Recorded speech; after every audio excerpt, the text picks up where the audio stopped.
Well, good morning, guys, and welcome to the show. This morning we have another car for you here from Knowledge Fest 2020 to Vegas. We have Mike from Paragon. He has a smoking hot Stinger. That's right, Stinger. I know, it's gonna be awesome. It's filled with fun and excitement from Gladen. Let's take a look.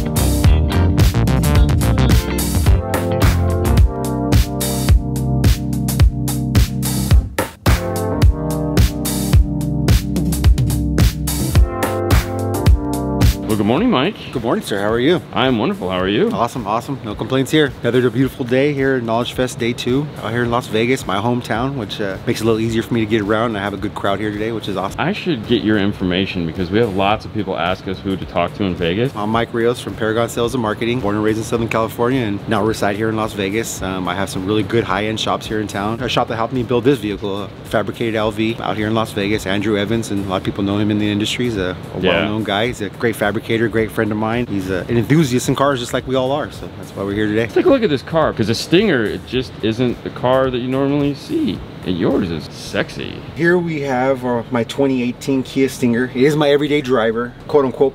Pretty as people say it is. I've done a lot of things exteriorly. I debadged it.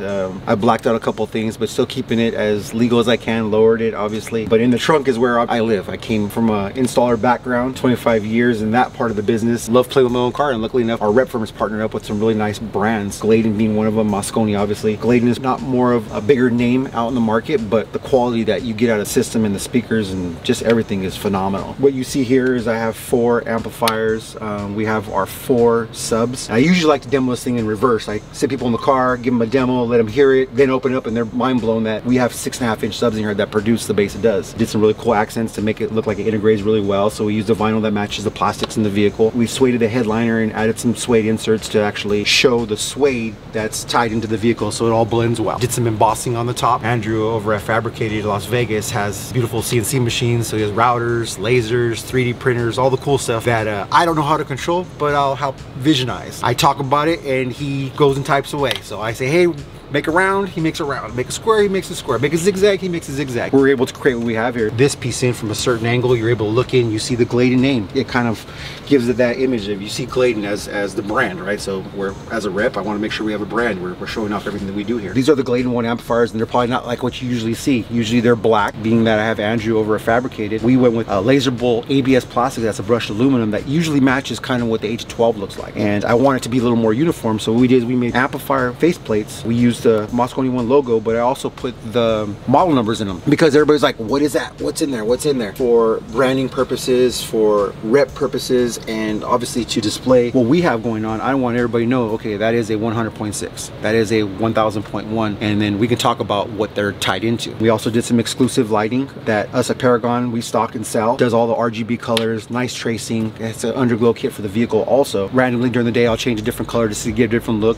It's a nice, clean, subtle. We do like the tracing on it instead of it just being a well-lit vehicle. It demos really well. To start off with the system, we have a Mosconi 8-12 aerospace. That is our DSP. We are running active in the front and semi-active in the rear. And then we have 2 1000.1s, 1000.1 running 2 of the 6s, and then vice versa, another 1000.1 running the other 2 6s. So we have enough power. I would say we are definitely overpowered on that. 2,000 watts for those 4 6s. By far. So I'll be honest, in the years of playing, I've never did a 6.5-inch sub before. I was kind of skeptical. 6.5-inch sub, most people be like, it probably sounds okay. This is actually better than okay. When we went with a lamp layout, I was in the process of saying, if this doesn't work, I will go to the 10s or 12s to give me what I really used to. And these haven't moved. They've been playing. They've been playing hard. I do cover Southern California and Las Vegas, and I reside in Vegas. So every other week I'm driving back and forth. And don't get me wrong, 4 hours of driving. I am playing this thing at full tilt, listening to music that I grew up on. Because as we all know, music is emotional. Brings us back to a time of our first car, our parents dancing, a first dance, whatever that may be. It brings us back to that time, and it's an emotional thing. Our memory of somebody that you lost, everything, as we know. It's fun and enjoyable. Music is my passion. Love it. I love fabricating. I love selling stuff. I love being in shops that sell this and that are involved and want to learn more fabrication. It's my nature. I love it. It works well. So back to the layout. So anyways, yeah, so we got 1,000 per set of 6.5s. They work well. They are overpowered, but as we know, better to have more power than not not enough power. We don't want to starve anything. And then one of the, we'll call it amp A for the 100.6. We're running channels 1 and 2 for tweeters on the front, channels 3 and 4 for the mid-range, and then channels 5 and 6 on that same amplifier. We're running passive crossovers for the rear mids and tweets. And then we'll say amp B, channels 1 and 2 were bridged for left mid bass, channels 3 and 4 were bridged for right mid bass, and then 5 and 6 are running our rear mid bass. If you do the speaker count, as I was speaking, dual 3 ways, front and rear. Yeah, that's pretty cool. And that's factory. It's OEM replacement. This did have a Harman Kardon system in it when we started off with it. For most consumers or retailers that would purchase this car, probably enough for them. It has the 8s under the seats, and it probably did okay. Luckily enough, like I said, we're tied into some really good brands. We were able to get a hold of the engineer that does Mosconi, Frank, over in Germany. I was looking to make sure we had an interface with this vehicle, and he had a solution that he was working on. So we have, the people in the industry know what it is. It's SPDIF, audio signal from the front going to the amplifier, which is, in layman's terms, it is a signal that comes across that is flat. It doesn't do anything. You turn the volume up and down, the signal actually doesn't change. It's a fixed audio volume. And he was able to get into the ins and outs of the 1s and 0s and the X's and O's. We're able to interface with this car and give us some really clean audio. Interface with the Mosconi piece, which only works with that Mosconi piece from a Mosconi item. We'll get into more details of that a little bit later on. Let's head inside and you can talk to me about the speakers, and we'll learn more about that interface that you just mentioned that I'm sure everyone's going, wait, what? This is all factory locations. We use factory locations on purpose. Yeah. Nothing fabbed. So other than the trunk, which is obviously there for display purposes, this is a system that could conceivably be done and hidden. Yes, that was the goal for the average consumer, which is I sell to retailers. Retailers have to sell to consumers. Sometimes overboard custom can't be done for certain shops. So I like to use, as best I can, factory locations because it's more realistic for my end user, which is the retailer now, right? I can't just be a fabricator all the time. I have to think like my guys are. I'm trying to resell stuff that I'm selling to them to be successful. Factory locations, if they work and I can utilize them, I will definitely do it. I mean, in looking at it, the angles just, I was a little lost. I was like, well, my tweeters are facing down, my mid-range is tucked in, it's a little at an angle. Behind the scenes, they don't just bolt in, right? So you have to build a bracket to hold said speaker. So like I said, luckily enough, having Andrew at Fabricator, we were able to CNC everything and copy it all, right? What we decided to do in this vehicle, Gladen Aerospace in the front, and I went with the larger tweeter because obviously, like I said, I like my music and I like to jam on it. As high-end as Gladen is and as good quality is, it can really give us some volume, which is awesome. I like loud. I like clean, but I like loud. And so do my end users. Most of my end users at retail shops, not everybody wants a SQ build. They want it to sound good, but they want volume, right? Because they look at dollar versus volume and like, oh, I could have put XYZ in and it could have been louder. Like, it very well have been. But in this case, I was able to prove that point wrong is by doing an aerospace three-way in the front, like we had talked about in the back. I bridged the front mid basses, so got some good punch on the mid bass area, which most people like. We have a nice 3-inch, and like I said, I did the 28mm tweeter from the aerospace line. It's a little bit bigger tweeter, sometimes a little bit more cumbersome. Try to get in a panel, sometimes it's a little deep and big. The rear doors are basically the same exact setup, but instead of doing the aerospace in the rear, we did end up doing the pros in the rear, which are another really awesome set of speakers. So you went with the three-way set in the rear, but you stepped down one level. One level down, correct. Not that rear is not important. A lot of people I know have been to concerts before, and I always use this is like, I've been to a lot of concerts and I've never in my life sat at a concert and had musicians playing behind me. They're always in front of me. Well, you don't walk in the door backwards. No, exactly. That's one way to do it. That's one way to do it. And if you do, alarm usually goes off. So here, I don't want the alarm to go off. We utilize the factory radio because it's a nice tablet-sized screen. Now you say the factory radio, which is the great segue into what you were talking about earlier, is that you called up your buddy and he said, hey, give me a month.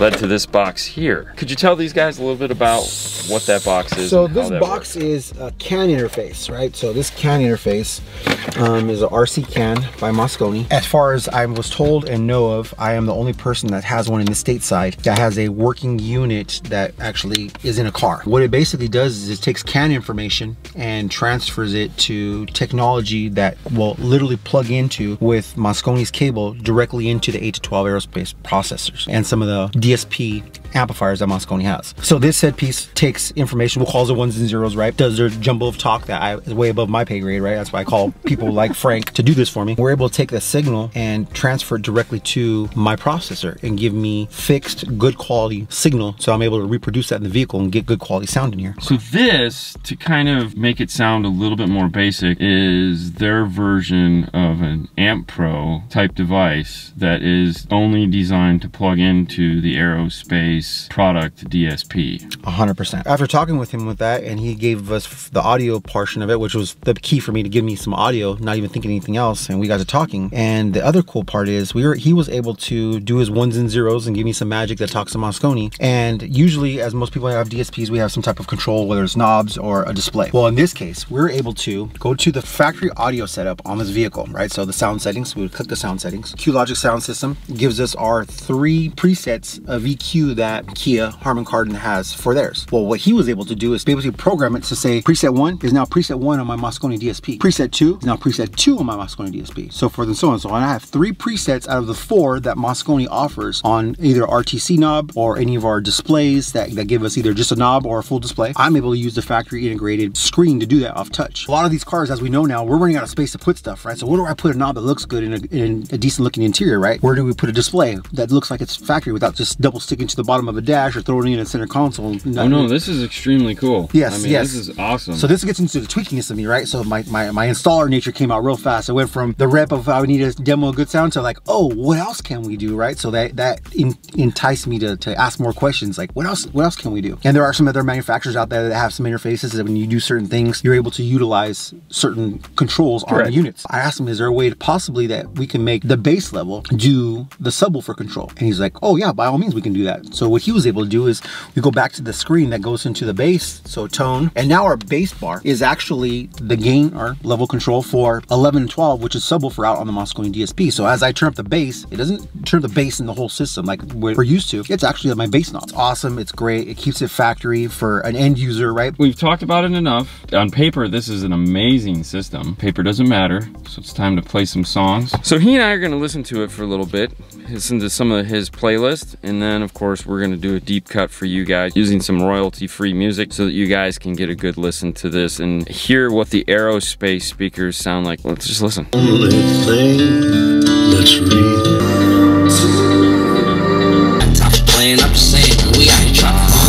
Okay. That right there is the reason why we put 6.5s in this car. That right there. Dude, that's funny. Oh my God. All right, I mean, don't get me wrong.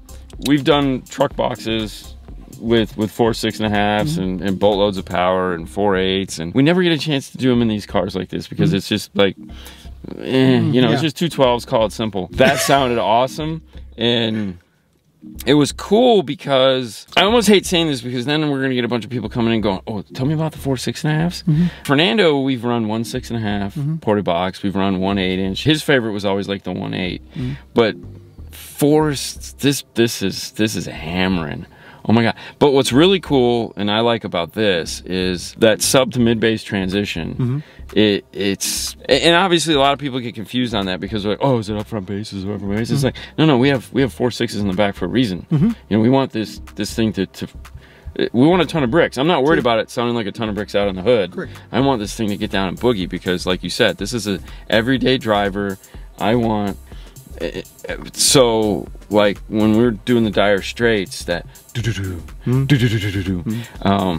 I personally love doing double power on the mid bass, 70 70 140.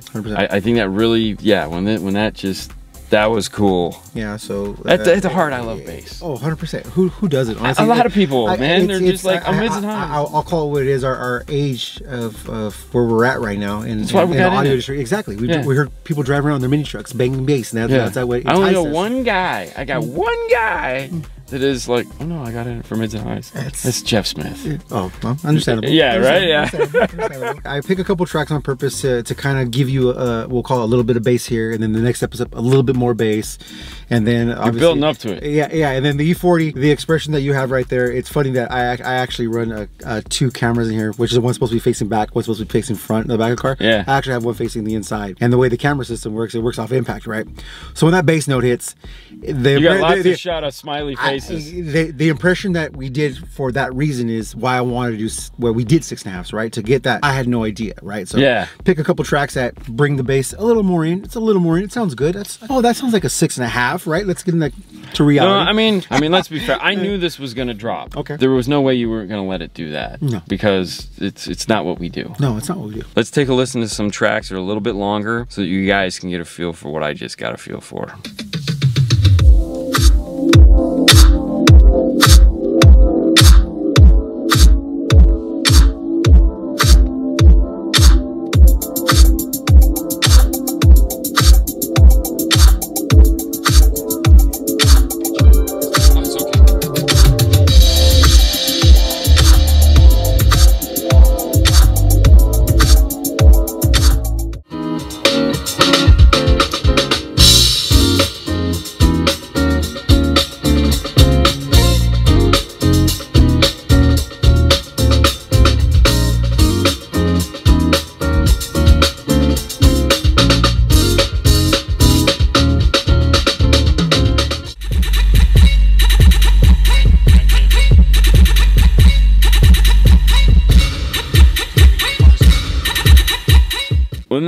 Well, guys, I hope you enjoyed this as much as I did. Mike, at the beginning of the show, we talked about if people are wanting to find an installer in Vegas, I have them reach out to you. By all means, please. So you can reach me at Mike.R at ParagonSalesReps.com. It's my rep firm. I represent quite a few lines. I do know everybody here in town, and can direct you the right direction to get you taken care of, and any needs, get you all satisfied for sure. There you go, guys. You now know who to reach out to. Stop asking me. I don't know.